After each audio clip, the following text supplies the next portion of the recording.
ঝিনাইদহে বর্ণাঢ্য আয়োজনে পালিত হচ্ছে পহেলা বৈশাখ ১৪৩২। ঝিনাইদহের বর্ষবরণে আনন্দ শোভাযাত্রা, বৈশাখী মেলার উদ্বোধন, সাংস্কৃতিক অনুষ্ঠানের মধ্য দিয়ে পহেলা বৈশাখ পালন করা হচ্ছে। এ উপলক্ষে আজ সোমবার সকাল ৮টায় ঝিনাইদহ কেন্দ্রীয় শহীদ মিনার থেকে জেলা প্রশাসনের আয়োজনে বর্ষবরণ আনন্দ শোভাযাত্রা বের করা হয়। শোভাযাত্রাটি শেষ করে বিভিন্ন প্রতিষ্ঠানে মেলা ও সাংস্কৃতিক অনুষ্ঠানের আয়োজন করা হয়। নববর্ষ উপলক্ষে ঝিনাইদহের পণ্য সম্ভার স্থানীয় ফ্যামিলি জোন কমিউনিটি সেন্টারে আয়োজন করা হয় ৩ দিনব্যাপী বৈশাখী মেলার। সকাল ৮টা থেকে রাত ৯টা পর্যন্ত চলবে এ মেলা। এদিকে দিনব্যাপী মেলা চলছে ঝিনাইদহ পুরাতন ডিসি কোর্ট চত্বরে।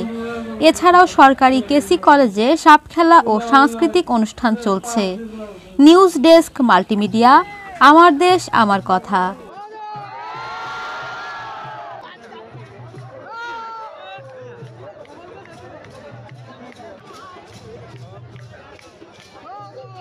৪ বছর মেলা হয় না, আর এইবার বাঙালির একটা নতুন একটা উৎসব নববর্ষের, সেহেতু খুব ভালো লাগছে এবং আলহামদুলিল্লাহ আমাদের সেলও অনেক ভালো হচ্ছে। সবাই এখানে আসছে এবং সবাই খুব এনজয়। শুরু হচ্ছে গতকাল প্রোগ্রামেও আমি ছিলাম। সবচেয়ে বড় কথা হচ্ছে এই প্রচণ্ড গরমে ইনডোর এরকম সুন্দর একটা প্রোগ্রাম হচ্ছে, যেটা বাংলা নববর্ষে একদম আমাদের বাঙালিয়ানা কিছু ব্যাপার আছে। এগুলো চলছে সকাল থেকে সারাদিনই মানুষ আসছে, ছেলেরা আসছে, কালকেও আসছে।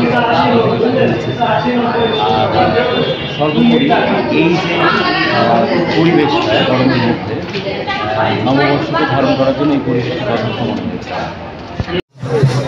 দীর্ঘ অনেকগুলো বছর পরে, 3টা বছর পরে আমরা আসলে এত সুন্দরভাবে আমাদের পহেলা বৈশাখ বাঙালির যে উৎসব, প্রাণের উৎসব, সেটা পালন করছি। তো এই উপলক্ষে সারা বাংলাদেশ আজকের দিনে মেতে উঠেছে।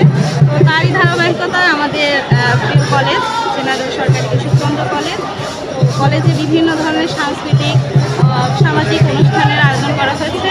যেমন সাপ খেলা, ঝাপান খেলা যেটা বলে, বিভিন্ন ধরনের সাংস্কৃতিক অনুষ্ঠান। তো সব কিছু মিলিয়ে আসলে দিনটা মানে খুবই মনোমুগ্ধকর একটা দিন হতে চলেছে আমাদের জন্য। তো বাঙালি হিসেবে আসলে আমি এর জন্য গর্বিত যে এত সুন্দর কিছু অনুষ্ঠান আমরা পাচ্ছি। আমাদের বিভিন্ন সাংস্কৃতিক যেই থাকে তার মধ্যে আসলে খুবই ভালো লাগছে। পোশাকের পক্ষ থেকে ব্যতিক্রমে একটি বর্ষবরণ বাংলা ১৪৩২ আমরা আয়োজন করেছি। আর ইনডোরে মূলত উদ্যোক্তাদের আমরা সুযোগ করে দিয়েছি সাধারণ মানুষ যাতে স্বাচ্ছন্দ্যভাবে মানে প্রথম যে গরম মুক্ত এসি রুমে বিভিন্ন সুলভমূল্য প্রোডাক্ট কিনতে পারে, এটাই আমাদের আয়োজন ছিল। পাশাপাশি আমরা 3 দিনব্যাপী সাংস্কৃতিক অনুষ্ঠান রেখেছি আউটডোরে। সাংস্কৃতিক অনুষ্ঠানও উপভোগ করবে।